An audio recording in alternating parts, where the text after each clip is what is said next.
It's your Locked On Flyers podcast for Monday, August 15th. Your daily dose of Flyers news, analysis, and high quality content that's getting caught up on Flyers prospects at World Juniors. Good stuff.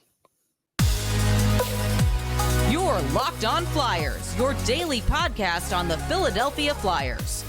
Part of the Locked On Podcast Network. Your team every day.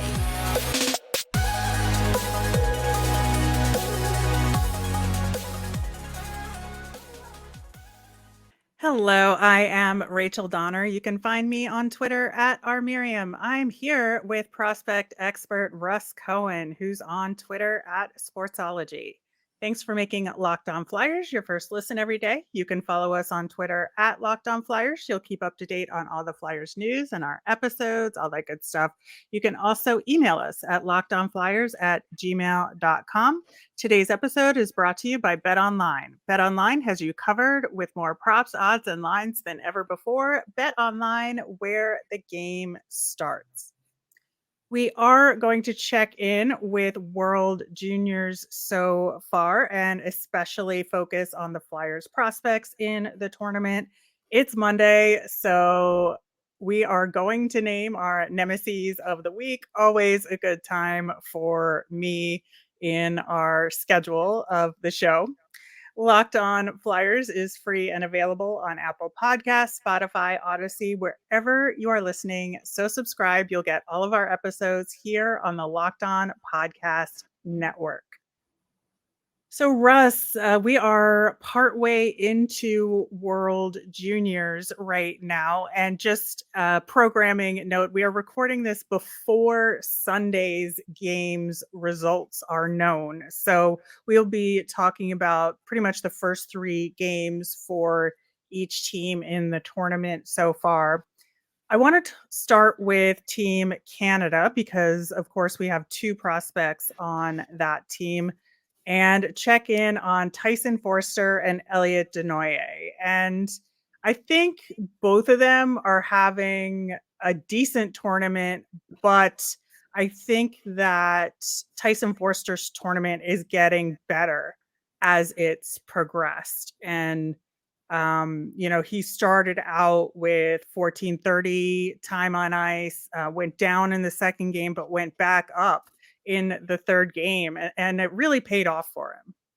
Yeah, I think when you're a player like Tyson Foerster and you see that there's some really big star players, even though you've had some AHL time, there is still like a pecking order and a fitting in process. And I think that's what you were witnessing, early on in this tournament. And I think in that game, he finally, when, he got the one-timer goal, that's more of his shot. And, and he'll probably start taking more wrist shots. I think the confidence is there a little bit more now with his line mates. Because again, you're thrown together with these guys. You may know them, whatever, but these aren't like your rock solid line mates, and you're trying to, play a makeshift system that they make up just for this tournament, and you have to play a role. And I think all of those things have played into this for him. So I think he is getting better simply because he's starting to fit in more as things go on. And, he's a good guy to have. He's secondary scoring for Canada. You have to understand Right. that has nothing to do with him.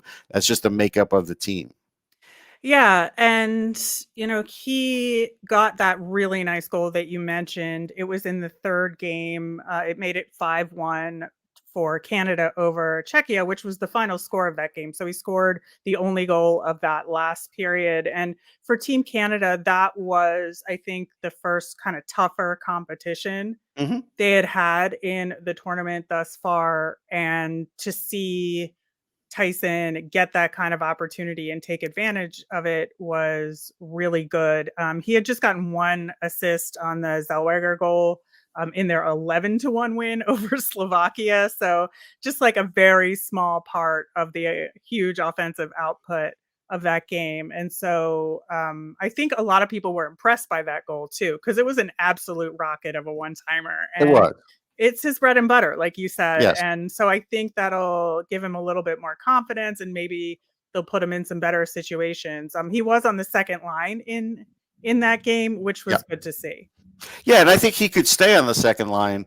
And again, But the problem is, like when you're on the second line and you're the bigger guy, you're still going to be expected to go to the net at times. You're still going to be expected to play in the corner at times, even if your shot's as good as a lot of the guys on the team. Like that's just a function of what they're going to use you for. So I think, it's the same with like, Leafs fans were complaining about Matthew Nyes not having any points for the U.S., but he's playing on a line with two offensively gifted players, and he's the bigger guy that's kind of have to go in the corners and go to the net a little bit. So it happens to all players in these tournaments. Exactly. And that's a perfect segue into talking about Elliot Desnoyers, I think, in the tournament so far. Doesn't have any points and a lot more limited ice time. And you can see he got more ice time, a little over 12 minutes in that second game that was the shellacking. So they gave the lower lines more ice time because they could afford to do that, right? But then they go into the third game against Czechia. He only gets about 7 minutes of ice time. And so you can see where the usage is coming into play here. Yeah, I mean, we knew he was going to be like fourth line, and unfortunately, he's like an afterthought on this team. Like that's just the way it is. Mm-hmm. I don't think it's going to get any better unless there's an injury and he has to move up as a result. I think we also have to understand there's a rubber meeting the road here for him in the sense that in the queue, not a great defensive league. Offensive points are always a little bit higher, and you can't get seduced by those because, again, he's a great skater and has a lot of offensive output. But as far as playing that complete game, World Juniors kind of makes you play that complete game, and that's still something that's a weakness of his. And so while you're, enjoying the 80-something points he's putting up in juniors, you have to also understand it's tougher sledding here. And this is something where now he has to, get past this, and he's going to have to tighten that part up of his game. And that's why he's not going to be rushed into the NHL, because especially with a coach like Tortorella, he's going to have to really, play a year or 2 years in the AHL before he gets there because of this part of his game. Yeah, and you can really see, especially, in his limited minutes in that game versus Czechia, just the physicality that Czechia plays with. Yes. Just, it was tough for him to match up, and you could see him struggle a little bit. And so I think you're spot on that that's where he is going to have to spend the bulk of his time in Lehigh Valley working to improve that. But again, that's the perfect place to do it, right? It is. So it's really good. He can develop properly and he can work with the coaches there and improve on those things and then kind of build his complete game in a much better way. Right, and that's what I'm looking for out of him. I'm looking for the long game here. I think what's also important to mention is just in general rule about prospects. Just because you're having a great World Juniors doesn't mean you have like gone to another level in your development. It doesn't. It just means you're having a great tournament, and hey, that's good for you, and it's a part of your development. But I think Flyers fans need to also understand, like when we talk about other players that we're going to talk about, that hey, this is just another point in the development. What you're supposed to do is get these World Juniors, go back to your team. Now this is a different time of the year, so now they'll go back to a training camp situation and then to the season. Normally you go into the season hot coming out of the World Juniors, and you go with that confidence, but still that confidence could help you in camp and everything else. And that's what you're looking for out of a player, is to whatever they do, whatever medal they get, whatever confidence they get, bring that into this season and then see if you still see that jump. Just because you see it in this tournament doesn't mean it's going to happen wherever they play. Yeah, this timing is just so odd. It is. We keep saying it, but it's just really, you're right. That's a really good point in terms of where they go to after this tournament. It's just starting over again in a lot of ways. Right. So it's a weird thing. It's not usually like that. So yeah. Listen, it beats watching, reruns of, I don't know, Battlestar Galactica. Well, I don't know. I might disagree with that. I love Battlestar Galactica, but at any rate, let's talk about another guy who definitely needs some work, and that is Brian Zanetti on Switzerland. Now, we did say in our preview that they were just a really weak team and it was going to be tough for them, and it absolutely played out that way. He did get the only goal of the game versus Team USA in a 7-1 loss. but he also got 2 minor penalties in the game, and I really think that led to him getting his ice time cut Mhm. tremendously in the third game. You know, he didn't even play in the third period at all.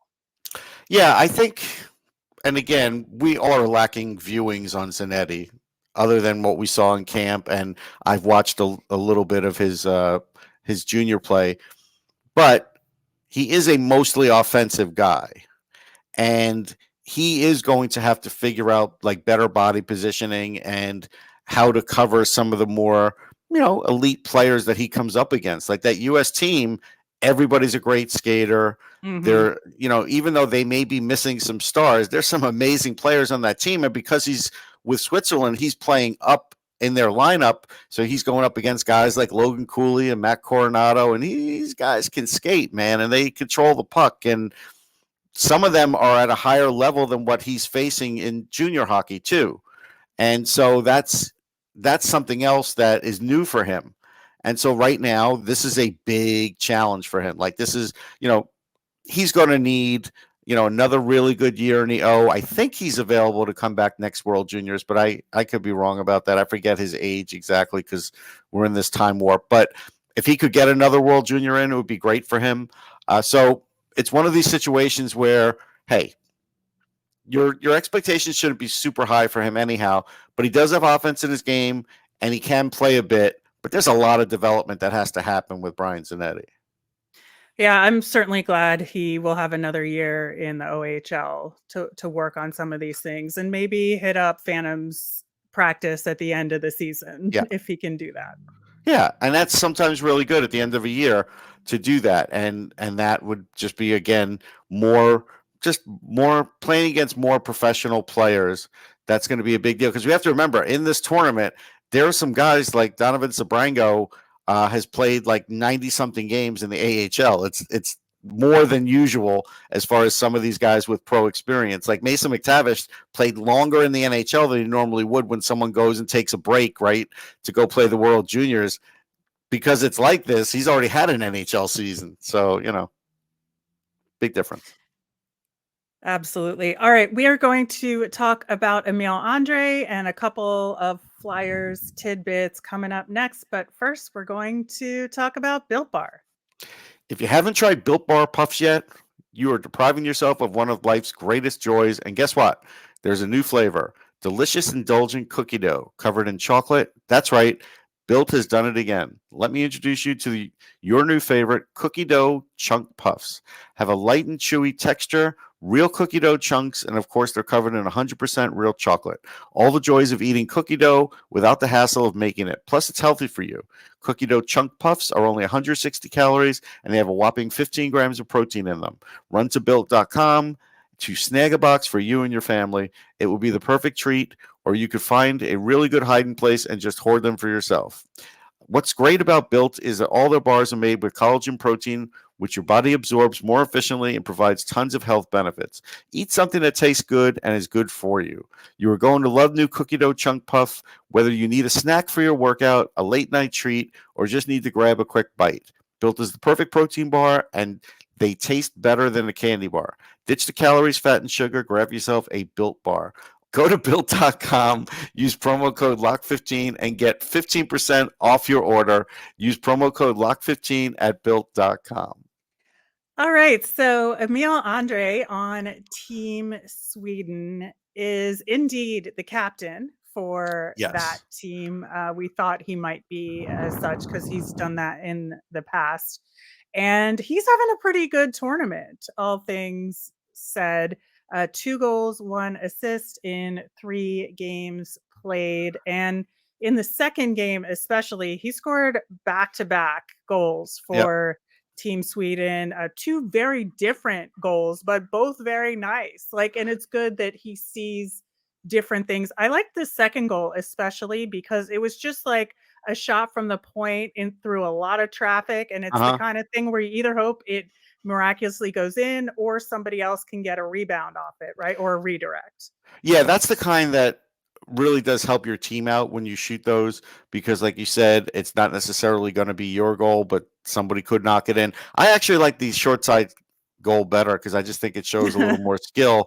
Because no, I'm not trying to be different. I'm just saying it's just for me, it's kind of like you score the short side high, off a quick shot like he did, and that's a really skilled goal. Now he does have that skill. There's no question, and I think his puck retrieval is good too. What I have been saying about him is when he starts, and again, people are getting a little crazy about like he's turning the corner on his development. Well, you don't know that. You just know he's having a good tournament. He also got more opportunity last year overseas, so he cashed in a little bit more on that. All that's good. These are all good things. But we have to also remember he's a smaller guy, so he's going to have to figure out his role as he becomes a pro. And I think he should model it after Sam Girard. That's a guy who is maybe just even a smidge smaller than Andrae, but they're pretty comparable that way. I think Andrae isn't the puck retriever he is yet, but he's a good puck retriever, really solid guy transporting the puck. Like it again, you're not going to put Emil Andrae on the Flyers this year, and you may not put him on the Flyers next year either. I think I want to point that out. Like it's just he's not there yet. But these are all good signs, and honestly, by the time he gets to a point, and again, with Tortorella as the coach, he is going to have to play in the AHL. There's almost no way around it. And I think what will happen with him is I think he will be like a third pairing power play guy. I think that's what, he is sort of destined to do, which is fine. I mean, there's a lot of guys in the NHL that work that way. Yeah, and I think that getting all the additional minutes that he's been getting in a tournament like this will only help him, because if he can play as well as he is in this tournament, averaging a little over 21 minutes, he played 25 minutes in game one, which is a huge workload for even a top pairing defenseman. Like Simon Edvinsson played about that too, which is crazy. Yeah, it's a lot. It is a lot. And so, if he can play really well with those level of minutes, if he gets fewer minutes, but in key situations, I think he'll be able to take advantage of that on a team like the Phantoms. Yeah, against a team like the U.S. who has great skaters and a lot of guys with a lot of physicality, because they do have some college hockey guys, that's going to be an interesting kind of test, because we have to remember, where Andre's playing, it's not as physical, it's bigger ice. So this is going to be a chance where guys are going to, maybe headhunt him a little bit, especially now after a 2-goal game. So we'll see, how he works with that. That'll be an interesting thing to see. And of course, we are recording at a different time here, so you may already know the answer, but I'm just talking about it. But I'm talking about it simply because it's a big thing in his development, because that's something where now to lead this team, he is going to have to go through a very talented team. Absolutely. And hopefully he's done very well, and we can talk about it on a future show. But you out there already know how he played. Yeah. Any other standouts in the tournament, non-Flyers wise? Yeah, I mean, we saw Kent Johnson get the Michigan goal. Mm-hmm. I love the Michigan goal. I don't care. Score them as much as you can. If you're able to do it, do it. I think some people were shocked that Johnson could do it. I still don't think people realize what Kent Johnson is. I know if you watched him in Michigan, you had a good idea, but not everybody watches college hockey. And I think even people were a little aghast. Some were where Columbus picked him. But this guy could be a star in the league. And he looks like he has put on about 10 pounds of muscle already. He already looks like a different guy physically, and I've been covering him every year at Michigan, being on conference calls with him, talking to him. He's just an emerging star. And so that's something I have a little bias towards Matt Coronado on the U.S. team. He's a Long Island guy from Huntington, not that far from where I grew up. And so I've kept good track of him. Him and Logan Cooley together are magic. Like, it's just unbelievable. Yeah. Cooley, you could see why teams really wanted to get him with the edge work that he has, getting to the net. Like, again, he's not Connor Bedard. We could talk a whole show about Connor Bedard. We're not going to talk about him because everybody knows how great Connor Bedard is. But I feel like Cooley could still surprise people somehow. And that's something. And Coronado is definitely surprising people. The thing that's not surprising for me is he told me early on a couple of years ago in an interview that he could play the right side as well as the left as far as the wing. And you could see he really has no, like, somebody will say, like, in a game, hey, it's his off wing and, he's not as good on that spot. there really is no off wing with Matt Coronado, especially with his playmaking. And that's the one thing I've noticed is, and I think Cooley has plugged into that too. And that's where he has, gotten some great plays. And then Coronado got that nice goal too, waiting out a goalie. So I think he's really stood out. Simon Edvinsson has really stood out. Isaac Rosén, a Sabres prospect, has really stood out for Sweden as well. There's a lot of great guys in this tournament. For people that, I know people look at the score and say, well, there haven't been a lot of great games. Well, there's been a few, but there haven't been as many yet. But, we're getting close now to the point where, we're going to start seeing some really great games. But the talent is really good. Even if you were, watching some lopsided games, I implore you to watch for the talent because, 30%, 40% of these players are going to have good NHL careers. That may be a high number, but I'm going to guess around that. And that's where, it's fun. A lot of times, and maybe it's just me because I'm a nut job, that I will go back and say, hey, remember this guy in the World Juniors? He was great. Well, now look at him in the NHL. A lot of times it is that I do that all the time. Okay, so you do it too. Yeah. It's a memorization point. It's a point where you could point to in his career and say, hey, remember that? Well, now we're seeing that in the NHL, and that's fun for me. I still remember Jacob Trouba, new Rangers captain. Yeah. He's the one who led the "Oh Mama" chant when they won World Juniors. I remember little stuff like that all the time.